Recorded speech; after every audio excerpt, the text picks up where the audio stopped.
اتحاد اتحاد اتحاد اتحاد هیله او امیدونه را ژوندي کیږي. مشران د کشرانو پوښتنې ته ورځي، له نږدې د دوی له حال او احواله ځان خبروي، د یووالي او یو بل ته د زړه نږدې کولو خبره کوي. ای ولسه، په دې پوه شوي یو چې دردېدلي مې وئ، او په دې پوه شوي یو چې تاسو زخمی هم یې، او په دې پوه شوي یو چې یقینا ډېر تکلیفونه مو ګاللي دي.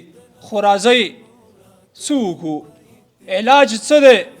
کله چې یو څوک مریض شي هغه بیا روغتون ته وړي، روغتون کې د هغه لپاره بیا ډاکټر وي، د هغه د مرض تشخیص کوي، د تشخیص نه وروسته یې معاینه کوي، او د معاینې نه وروسته یې بیا هغه ته د علاج شروع کولو چارې فعلوي، بیا هغه مریض ته تداوي وشي او هغه بیا روغ شي.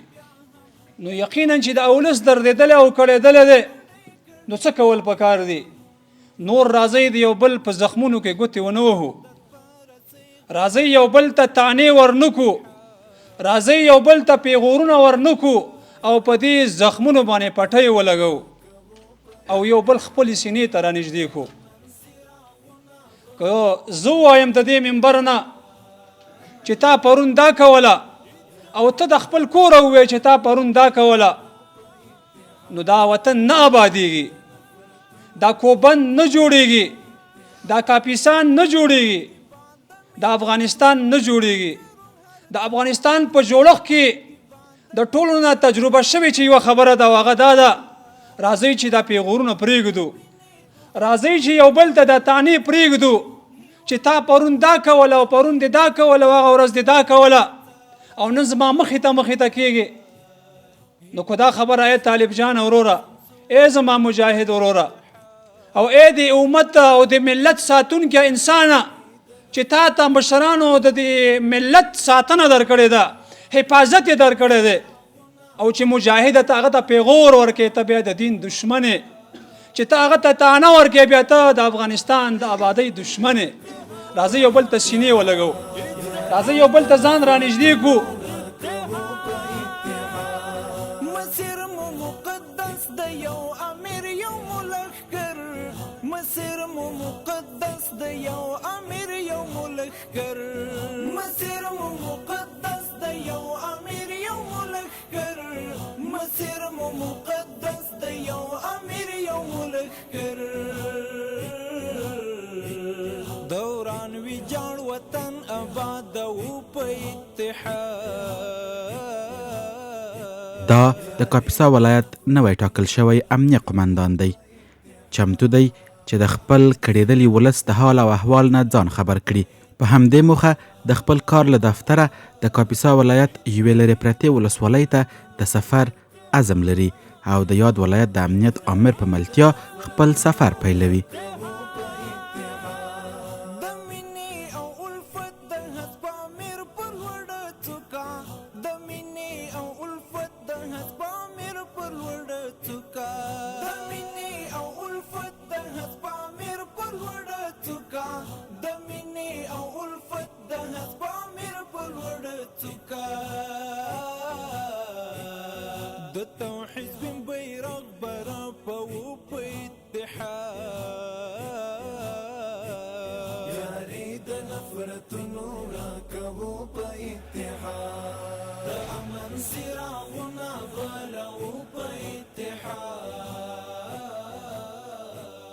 اوږده لاره ده او دوی ور روان دي.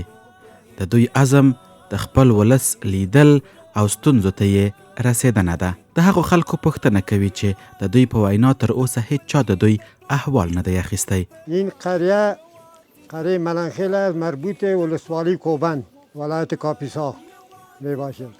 فضل خدا منطقه ما امنیت می باشد، کدام هیچ مشکلاتی نیست. خو امنیه قمندان دوی ته ډاډ څرګندوي چې د امنیت ترڅنګ د دوی لپاره هر راز مرستې ته چمتو دی. از کودتای محمد داوود خطا خورده نظام در افغانستان الا انقلاب ترکی تا امیر 2 سال و 2 ماه پیشی که بود، تمام در دروازه افغانستان بروی تمام مخالفین افغانستان، قاچاقچی، آدم ربا، منافقین، سلافروشا، جنگ افزورا، اشباه، اشبیبازا، تمام مردم افغانستان باز بود. هیچ یک دروازه را کسی نتانست که این دروازه را قایم بکنه. الحمدلله 2 سال و چند ماه پیشی که با برکت لطف و رحمت پروردگار عالم از درایت و مدیریت خوب عالی قدر امیر المؤمنین حفظ الله تمام دروازه افغانستان قفل داره. شایب یک نظام بسیار قوی شده است. افغانستان از تمام دنیا میترسید. آل تمام دنیا از افغانستان میترسه. این یک افتخار بزرگ از برکت کلمه لا اله الا الله و محمد رسول الله است. دوستان محترم، آل نظام همش الحمدلله به دست علما آمده است. امی علما منتقد بودند که سر تمام رژیم‌ها انتقاد میکردند. سر تمام رژیم‌هایی که طی شد انتقاد علما میکرد. عالمی نظام پروردگار به دست علما داده است. این بار دیگه متوجه باشید که خدای ناخواسته اگر اندک غلط اشتباه صورت بگیره کدام نظام دیگه از غیر از اینکه کفر حاکم شود. این با خبر باشی. من به د شپې او د ورځې ستاسو په خدمت کې وو. من به په قومندانۍ او په جومات مسجد، من به ستاسو په کورونو او په دوکان او بازار کې ستاسو په خدمت کې وو. من به داسې نه یو چې ستاسو د خدمت نه به وروسته کېږو. وجه څه ده؟ د وجې پوښتنه وکړئ. وجه دا ده چې من الله تعالی مکلف کړي په دې باندې یو چې تاسو ته امن برابر کو. من الله مکلف کړي په دې باندې یو چې تاسو ته خوشحالي برابر کو. راځئ، ډېر خلک نور ستړي شوي دي. داسې کور نشته چې شهید یې نه دی لیدلی. په دې کاپیسا کې خو ډېر زیات زخم پروت دی. په دې کاپیسا کې خو ډېر زیات کړاو پروت دی. او دا د اسلامي نظام راتګ چې دی په دې د ډېرو شهیدانو وینې پرته ده. په دې د ډېرو کونډو او د یتیمو او د ډېرو خلکو چې کومه د ژړا پرته ده. راځئ دغه زخمونو ته نورې پټۍ ورکړو. زما خبره دا ده. دا د کاپیسا ولایت کوهبند ولسوالۍ ده. د خلکو له لیدو وروسته امنیه قمندان د خپلو پوستو لیدو ته ځي چې په لرې پرتو سیمو کې پرتې دي او خلکو ته امنیتي خدمتونه وړاندې کوي. له دوی سره ناسته ترسره کوي، د دوی ستونزې اوري، د حل ډاډ ورکوي او له دوی غوښتنه کوي چې خلکو ته په صادقانه ډول خدمت وکړي، خلکو ته احترام، د خپل کار لومړیتوب وګڼي. دا کاپیسا ولایت د کوهبند ولسوالۍ ملنخیلو دره ده. دغه ځای کې زموږ د مجاهدینو یوه پوسته وه. تقریبا آخري سرحد دی. دې ته راغلو چې دوی د نږدې نه ووینو، د مشکلات واورو. او د پوستې په داسې حال باندې و چې کوشش کوو چې د کلي په منځ کې ورا انتقال یې کړو په دا کوم ځای باندې چې ولاړ یو ده. نو دوی د احوال پرسۍ دپاره راغلي او دا اوس یو خبره زمین کې راوړې وه چې د قوم سره ښه برخورد وشي او د امنیت د ساتلو لپاره خلکو ته یو ډاډمنه زمینه سازي وشي. خلک سره خو لیدل ډېر وشو. خلک ډېر خوشحاله دي. د اسلامي امارت دغه 2 کلن چې کوم ملګري راغلي دي او دلته موږ او تاسو سره دغه اسلامي نظام مسلط دی په دې سیمه باندې. نو خوشحاله دي خلک، ډېر زیات خوشحاله وو. خلکو غوښتنه هم دا وه چې نور هم د خپلو مشرانو له خوا نه دلته نظرثاني وشي او موږ ته لا زیاته توجه وشي. خصوصا دې یعنی کوشش یې دا و چې دا خلک لږ کمزوري دي اقتصادي لحاظ نه، چې په هغه برخه کې موږ سره کومک وشي. هغوی ته په هغه برخه کې موږ ډاډ ورکړو او دا ډاډ هم ورته موږ ورکړو چې په امنیتي لحاظ باندې به انشاءالله موږ ستاسو پوره ساتنه کوو. وروسته له هغې امنیه قمندان او ورسره پلاوی د کاپیسا ولایت حصې اول ولسوالۍ ته ځي. هلته هم له ولس او د امنیه قمندانۍ له منصوبین او مجاهدینو سره ګوري. ولس ته یې د لا ښه امنیت راوستلو ډاډ ورکړ او پولیسو ته یې د ولس د لا ښه خدمت کولو هدایتونه ورکړل. امو آرمان خون شهدا بود که امروز نظام اسلامی در سرتاسر افغانستان در 34 ولایت یک نظام، یک بیرق، یک رهبری و یک فرمان امروز قرار دارد. ذالک فضل الله یؤتیه من یشاء. این یک فضل بزرگ کرم پروردگار است که آرمان و آرزوی از امو مجاهدین و از امی شهدا فقط همین چیز بوده است. و اگر تاریخ رقم بزنی در هیچ کشوری همچون نظام وجود نداره که یک فرمان، یک رهبر، یک قیادت، یک امر، یک بیرق باشه. فقط درد ملت اتحاد و وحدت اسلامی که است این مداوا می کند و در پهلوی از این تقوا و پرهیزگاری که رئیس شعب امنیت یاد کرد که معیار برتری را الله تعیین میکنه که ان اکرمکم عند الله اتقاکم. گرامی ترینتان به نزد الله تعالی پرهیزگارترین شما. در اسلام عصبیت نیست، نژاد نیست، قومیت نیست، رنگ بو هیچ وجود نداره. ما خوشحاله یم چې ستاسو په منځ کې ولاړ یم او د افغانستان د دغه زورېدلي او کړېدلي ولس سره مخامخ یو څو خبرې څه خپلې کول او څه د هغوی اورېدل په داسې یو مجلس کې سره شریک یو. مخکې خبره شیخ صاحب اسدالله ختمه کړه. یقینا چې د دې ولس تر شا ډېرې زیاتې قربانیانې دي او د هغو قربانیو برکت دی چې الله تعالی من او تاسو ته د اسلامي امارت په نامه یو سپېڅلی پاک او مقدس نظام را بخلی دی. یو څو لسیزې مخکې هم تاسو ته معلومه وه، موږ به واړه وو، موږ ته به پته نه وه، خو په دغه منطقه باندې لکه څنګه چې شیخ صاحب اشاره کوله، یو جابر حکومت، یو ظالم حکومت چې هغه ته به سوویت یونین یعنی شوروي اتحاد وای، هغه په افغانستان قابض شوی و، خو بیا د هغوی ملا چې ماته کړه، هغوی چې شکست ته مجبوره کړه، هغه چې تیښتې ته مجبوره کړه، الحمدلله هغه هم تاسو او ستاسو غوندې د افغانستان همدغه مشرانو. بیا د هغه نه وروسته چون وحدت نه و، اتفاق او یووالی نه و، یو بل ظالم چې هغه العیاذ بالله په دنیا کې د خدایي دعوه کړې وه،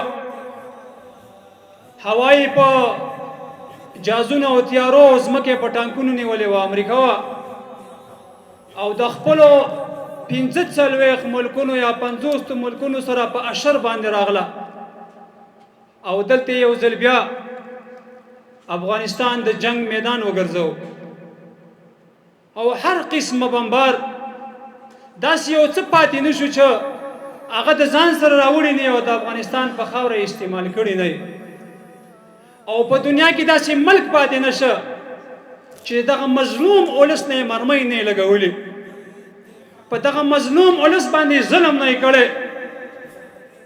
که څوک براه راست خپل وجود سره راغلی و نو چا به ټانکونه او توپونه ورکړي او چا به ځایونه ورکړي، خو زما استاد ملک او زما استاد بچی او زما استاد کور په بمبار او د هغوی په زورونه کې حصه واخیسته.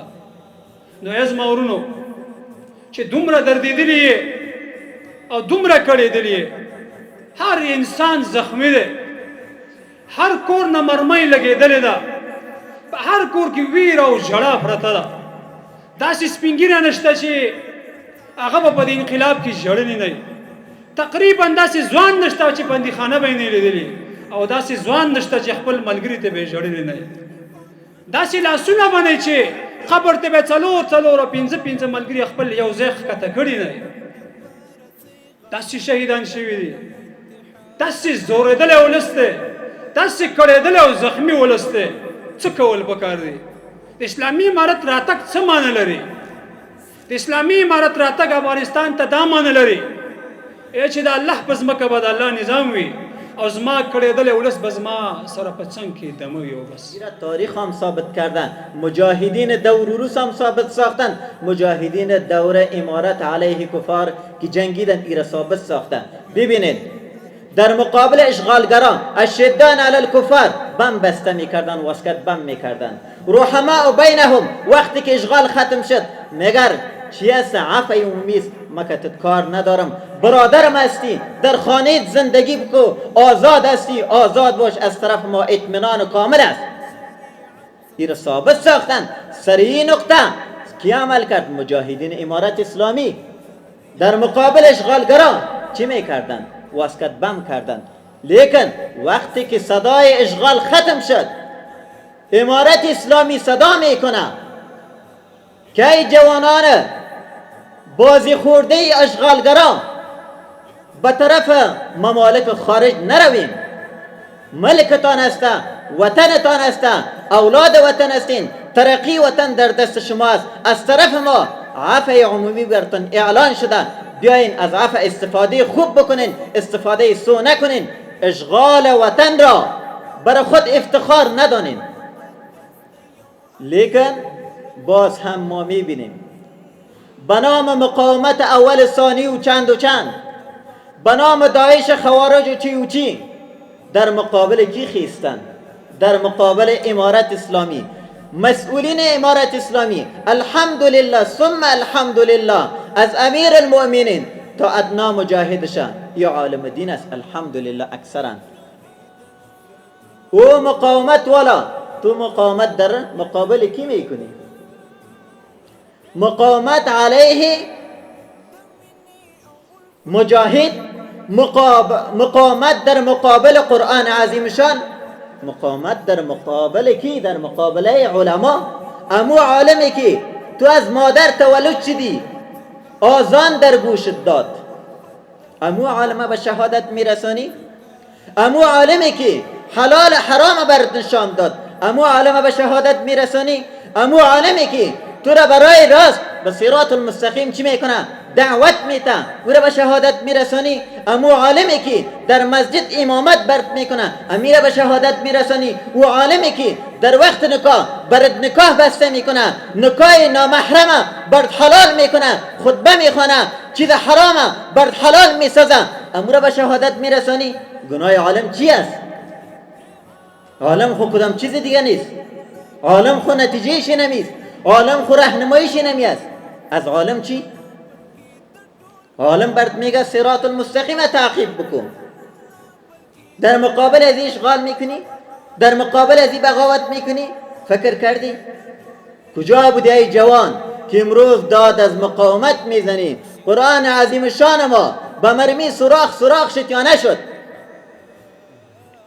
آمریکایی ها اشغالگرا در 2 کیلومتری در پیش ما افتیده بودند، قرآن عظیم شان ما را در دادن ندادن، اعلان کردن صراحتا که قرآن عظیم شان کلام الهی را ما روز دوشنبه به آتش میکشانیم. این امتحان مسلمان ها بود، ایداد غیرت مسلمان میدید که مسلمان چی میکنه در کدام وقت؟ مقاومت چی؟ و یک چیزا با گوش باز بشنون، مسئله جهاد ختم نیست، الجهاد مازن الی یوم القیامه. قسمی که علیه اشغالگرا واسکت بند میکردیم، امروز اگر امنیت ما مسلمان ها را، امنیت ملت مظلوم ما را مختل بسازیم، قسمی که در مقابل اونها واسکت بند میکردیم، ما مانده از جهاد نیستیم. الحمدلله حوصله ما از شما واری هستند. اشغال کفر روس را تمام کردین، با اشغال کفر دنیای ابرقدرت آمریکایی چی شدین؟ سر خوردین، لیکن اشغالگرا ختم شد، ما مجاهدین مانده نشدیم. هر چا چې افغانستان کې سختی کړې ده، هر چا چې افغانستان کې تیزی کړې ده، هر چا چې په د افغانانو باندې سختی او تیزی کړې ده، هغوی شکست خوړلی دی. نو څه به کوو؟ نرمي به کوو. څه به کوو؟ یو بل ته به مینه ورکوو. همدغه سپین ږیري دي. روسان چا مات کړي دي؟ شورویان چا مات کړل؟ هغوی ته شکست چا ورکه؟ زه څوک یم؟ ته څوک یې؟ یو هغه بل څوک دی؟ زه چې دا ستاسو مخې ته ولاړ یم، زما پلار د روسانو په وخت کې د روسانو سره په مخامخ جګړه کې شهید شوی، خو ستا پلار به هم د روسانو سره په مخامخ جګړه کې شهید شوی، هغه به تکلیف شوی، هغه به ځورېدلی. نو وایم دا چې همدغه مشرانو چې الله د دوی په لاسو باندې روسان مات کړل، هم د دوی اولادونه او بچیانو چې الله د دوی په لاسو باندې مغرور امریکا ماته کړه. راځئ د یو بل احترام وکړو. په هر چا کې چې د یو بل احترام موجود وي، ای مجاهدین ورونو، خلکو ته احترام ورکړئ، د هغه د حیثیت مطابق. ځوان ته احترام ورکړه، کشر ته احترام ورکړه، مشر ته احترام ورکړه. زه درته الله په ذات قسم کوم چې افغانستان جوړېږي. دې دپاره راغلي یو چې تاسو د دې ولسوالۍ مجاهدینو ته، خصوصا ولس ته چې ډېره لرې پرته ولسوالي ده، نو ډاډ درکوو چې موږ به انشاءالله ستاسو د امنیت ساتنه کوو. موږ به په هر قیمت باندې خپل سر په خطر کې اچو، خو ستاسو سر به د خطر نه منع کوو. موږ به کوشش دا وي چې تاسو ته امن راشي، زموږ به کوشش دا وي چې اصلاح راشي، او زمونږ به کوشش دا وي چې کمې معمولي فاصلې جوړې وي چې دا فاصلې په نیکۍ او په اخلاقو سره رانږدې شي او هغه لرې فاصلې سره ختمې شي. هیواد کې باد مینې تخم وکرو هر ځای، هیواد کې باد مینې تخم وکرو هر ځای، هیواد کې باد مینې تخم وکرو هر ځای. د ولس او پولیسو سره د لیدو وروسته د کاپیسا بازار ته راغی. هلته یې د پولیسو د چک پوینټونو د لیدو ترڅنګ د ښار له هټیوالو سره لیده کاته وکړل او دوی ته یې د لا ښه امنیتي بستر د برابرولو ژمنه وکړه. امنیه قمندان زموږ سره په مرکه کې د کاپیسا ولایت د امنیتي حالت او د خلکو سره د اړیکو او ښې همغږۍ په اړه داسې وایي. شکر، ډېر ښه وضعیت دی په کاپیسا کې. امنیت ډاډمن دی، مجاهدین د شپې د ورځې په خپلو ګزمو باندې بوخت دي، داسې کومه خاص ستونزه نشته دی. د وضعیت ډاډ شته دی په کاپیسا کې. زموږ د راتګ سره هم موږ نور هم کوشش کړی دی چې د وضعیت نور هم ښه شي. مخکې هم تقریبا وضعیت ډېر ښه و، موږ خپله هم هڅه کړې ده چې وضعیت نور هم سره انشاءالله کنټرول. د ټول نه مهمه د خلکو سره په لیدنو کې زموږ مقصد دا وي چې یو دوی ته د امن ډاډ ورکو چې هم تاسو د دې ملت خلک یاست، هم تاسو موږ سره قربانیانې ورکړي دي، ستاسو په توسط باندې الله پاک د نظام راوستی دی. نو اوس موږ ستاسو بچیان یو، د یو بل سره به هماهنګي کوو، اتفاق اتحاد ورورولي به کوو، نو د نظام به په مخ کې وایو. نو د خپل طرفه ډاډ ورکوو د امنیت او د هغوی نه غوښتنه دا کوو چې دا ستاسو بچیان اولادونه دي او ستاسو آینده ده چې تاسو هم د دوی سره کلک همکاري وکړئ. دومره کوو چې کوم قومونو سره زموږ مواجه کېدل وي، مخامخ کېدل وي، مجاهدینو ته هم دا خبره کړې ده چې د خلکو سره ډېر ښه برخورد باندې، په ډېرو اخلاقو باندې، په ډېره نیکۍ باندې د هغې سره تاسو پیشرفت وکړئ، یعنې مخکې وروسته شئ ورسره. دی دغه راز د کاپیسا ولس ته داسې پیام ورکوي. کاپیسا ټول ولس ته مې د امنیه قمندان په صفت پیغام دا دی چې ولسه تاسو زموږ یې، موږ ستاسو د امنیت او د دفاع دپاره خپل ځان، ژوند او اولادونه قرباني کولو ته تیار یو. موږ تاسو ته امن غواړو، موږ تاسو ته امنیت غواړو، موږ تاسو ته خوشحاله ژوند غواړو. یعنې ستاسو په زخمونو باندې او تاسو چې څومره دردېدلي وئ، موږ سره څومره کړاوونه تېر کړي دي، هغه زموږ په وجود او سترګو کې دي. یعنې موږ غواړو چې تاسو ته امن وي، خوشحالي وي. پیغام هم دا دی چې که بهر هم څوک د کاپیسا ولایت وي، خپل ولایت ته دې راشي. دلته ته موږ د امنیت ډاډ ورکوو، د امن ډاډ ورته ورکوو او موږ د شپې او د ورځې دوی په خدمت کې یو.